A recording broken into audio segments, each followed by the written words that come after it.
You are looking at Julian's pronunciation guide, where we look at how to pronounce better some of the most mispronounced words in the world, like this other curious word. But how do you say what you're looking for today?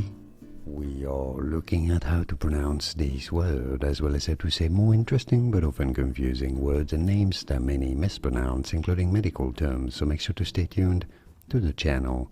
In British English it is said as zigomatic. Stress on that third ma syllable, zigomatic. In American English, however, it is normally pronounced as zygomatic.